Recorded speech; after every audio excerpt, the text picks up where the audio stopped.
Hello and welcome back today for a different type of video. Today is the first video of history on the King Aleksandr channel, or the King Aleksandr channel, history channel now. We're starting off with periods of music. Now, periods of music are the medieval period, the romantic period, or the classical period, the romantic period, the modern period, the 21st century period. Or jazz, and then 21st century, which is modern music. So I'll go through some composers, some fun facts about the composers, and a bit about the type of music they wrote and style of the time that they were at.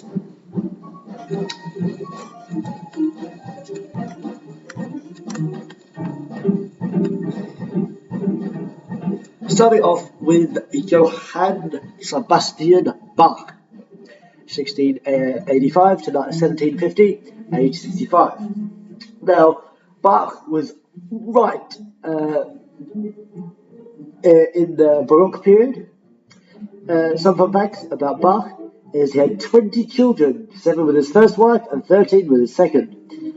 Many of these became composers in their own right. And they're also known by their initials. There was about J.P. Bach, Samuel Bach, Samuel Emanuel Bach, so S.E. Bach, J.P. Bach, and a lot of his children became very good composers and made a name for themselves in Germany. And in 1705, at the age of 20, Bach walked over 250 miles from Arnstadt in the south of Germany to Lübeck in the north to hear and study from his idol, really, the organist Buxtehude. And it goes that he walked 250 miles there, and as soon as the applause had started for Buxtehude, out he went and walked all 250 miles back to us. Really, somebody who's really willing to go the distance for his musical career and what he wanted to achieve. But that is commitment for you folks out there. One of his best-known set of works is a series of 6 Brandenburg concertos. This was written for the Margrave, governor of Brandenburg in Austria. I won't play this, but hopefully we can get an edit over the top to stop copyright.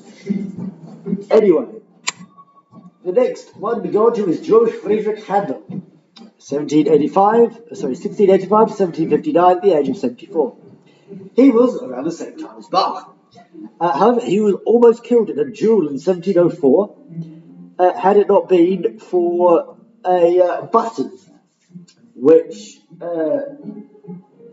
Johann Matheson's sword struck, which prevented Handel from coming to an untimely death. Both these composers, Handel and Bach, are German, and in 1710 Handel became the composer to Prince George of Germany, the Elector of Hanover. He soon went to England and did many various composers for Queen Anne. However, when Queen Anne died, leaving no descendants, the next King of England was King George III, who was Elector of Hanover. Handel was very worried about this fact, and he thought, because he outstayed his time in England, he was only meant to be there for a few months and ended up staying for quite a few years, he thought that the Elector of Hanover would be very angry and punish him. However, because of his amazing music, King George II, as he became known, forgave Handel, and most of Handel's most impressive works were during King George's reign. Two of his most famous pieces were the music for the royal fireworks, especially the extract La Réjouissance. That's the one that's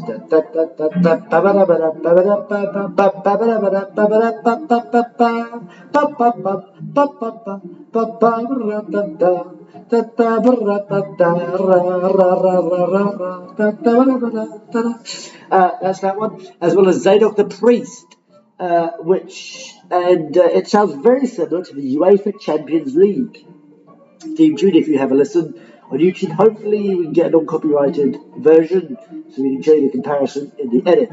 If not, well, you may have to Google it. Next, we move on to the classical period, which was between 1750 and 1820. We start off with Wolfgang Amadeus Mozart, one of the world's greatest composers of all time. He was a child prodigy. By the time he was 4, he could learn a song on the clavier, stringed keyboard instrument, in just 30 minutes. Apollo et Hyacinthus was Mozart's first true opera he wrote at the age of 11. Don't think that's impressive? He composed his first piece of music in 1761 at the age of 5, and by the age of 6, he had performed before 2 imperial courts. In 1763, Mozart and his sister Maria Anna, whom they nicknamed Nana, went on tour.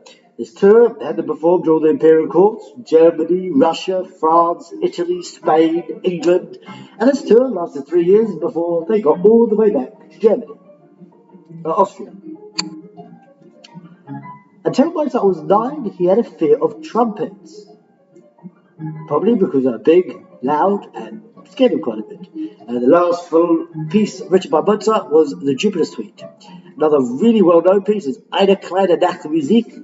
He also wrote The Birdman, which is a song about a man trying to, literally, it's about the birdcatcher, about a man who tries whistling like a bird, which is played on the flute, which tries to trick the birds into landing in his cage and catch them. 2 birds, one of them does, and the other one flies away because he was clever to the trap. Remaining in the classical period, we have Joseph Haydn, 1732 to 1809. When he was young, Haydn sang as a voice soprano. However, when his choir master wanted him to his voice to remain high due to surgery, Haydn's father did not allow that to happen. This allowed him to focus on many different instruments and become a composer. He is known as the grandfather of symphonies because, in his lifetime, he wrote 106 of them. He was Mozart's mentor, and gave him some valuable advice. Now, if I was a student of Haydn's, I would listen to the best of my ability and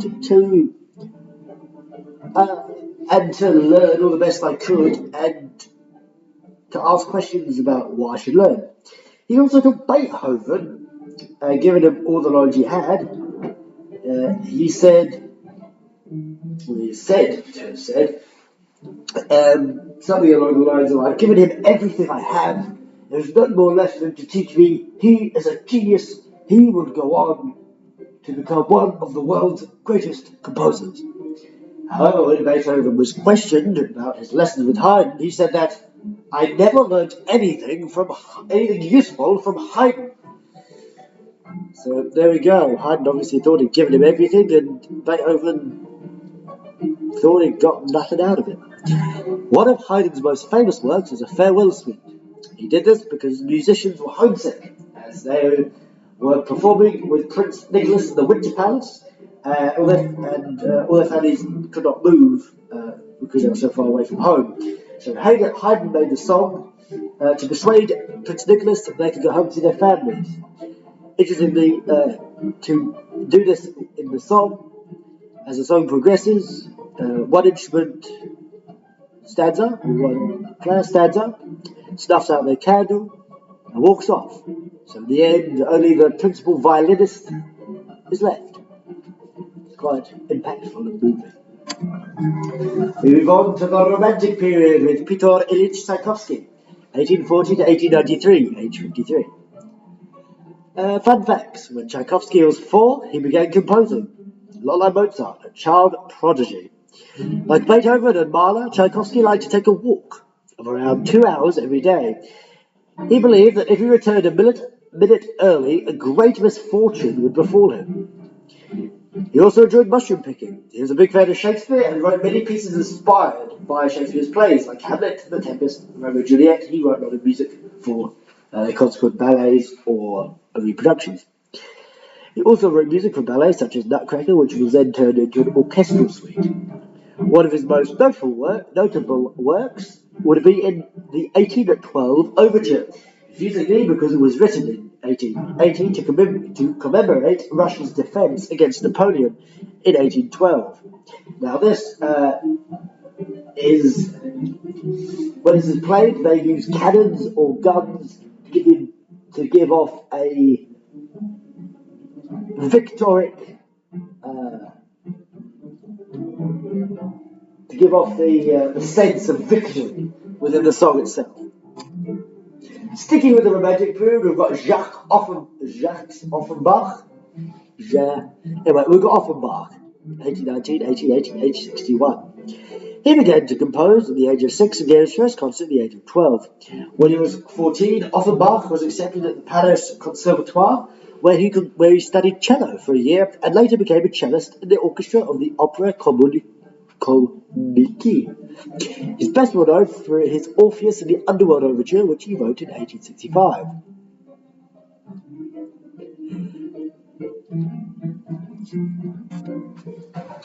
We've got Johannes Brahms, 1833, 1897, 1863.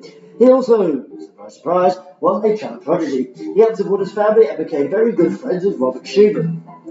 Now, he was best friend with Robert Schumann, and he was head over heels with Clara Schumann, who was the wife of Robert Schumann. So, when Robert Schumann died, many people believe that Brahms would marry Clara, but for some weird reason, no one quite really knows quite sure why.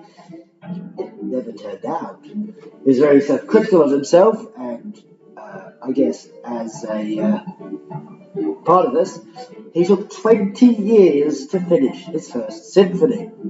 One of his best well-known works is Hungarian Dance No. 5, and he famously wrote for a university convention where all the major universities were gathered.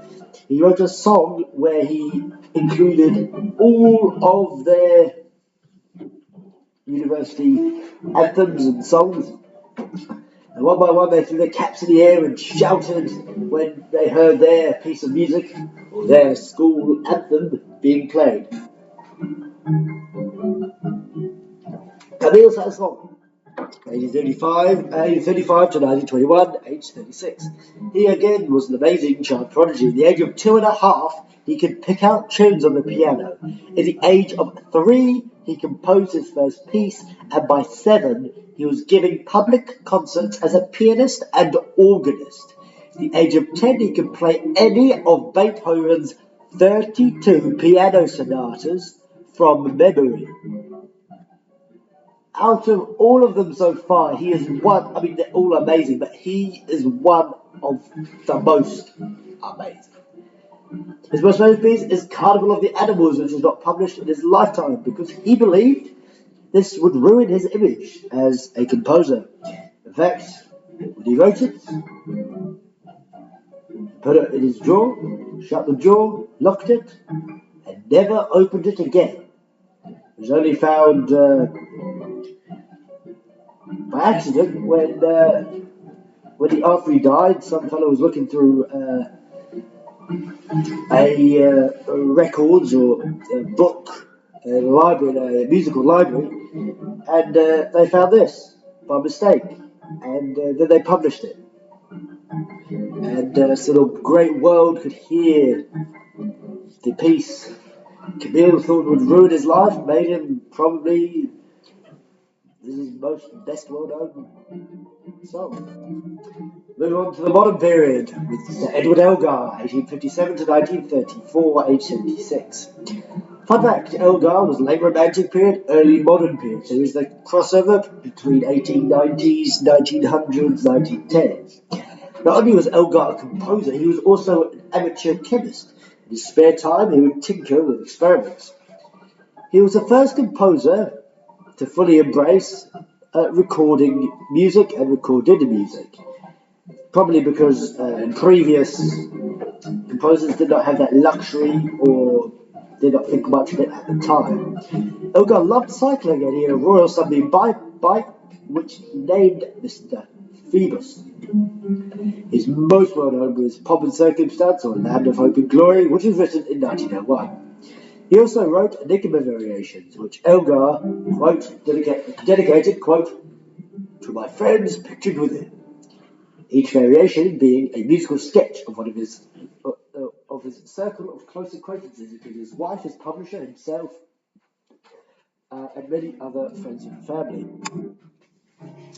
Move on to Boris Mussorgsky, 1839 to 1881, age 42. Mussorgsky went to military boarding school, and when he graduated, he joined the army as an officer. He was known as part of the 5 Russian composers known as a mighty handful. They were Rimsky-Korsakov, Boris Mussorgsky, and one of his most famous pieces, Night on a Bare Mountain or Night on a Dark Mountain. Another one of his famous works is Pictures and Exhibition, which was originally written for piano in 1874, and it was changed to orchestra form by the French composer Maurice Ravel in 1922. We've got John Cage, 1912, 1992, age 79. His father was an inventor and an eccentric. His mother was a journalist. He started playing 10 when he was around piano when he was 10 years old. He was talented but more drawn to writing and theology than as a teenager and a young adult. He was also a pioneer of prepared piano with its sound altered. He often put screws, rubbers, pens, sands, anything he could find to make his piano sound different. He also made a piece of music which, as being a theologian, he thought that the music, there was no music on the piano at all. So we'd hear silence.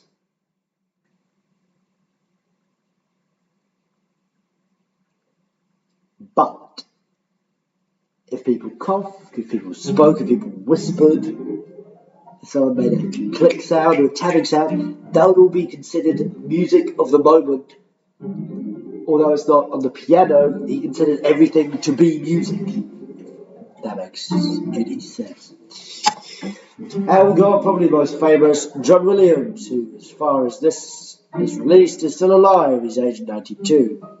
Served the US Air Force. He composed Olympics fanfare and theme song, and he was the oldest person nominated for an Oscar at 90 years old. He's written many theme tunes, and some of these, this is just some, E.T., Jurassic Park, Star Wars, Jaws, Indiana Jones, Home Alone, Schindler's List, Harry Potter, and many more. He also wrote from Star Wars, Duel of the Fates, from Episode 1, The Phantom Menace. So here is the overall timeline of music.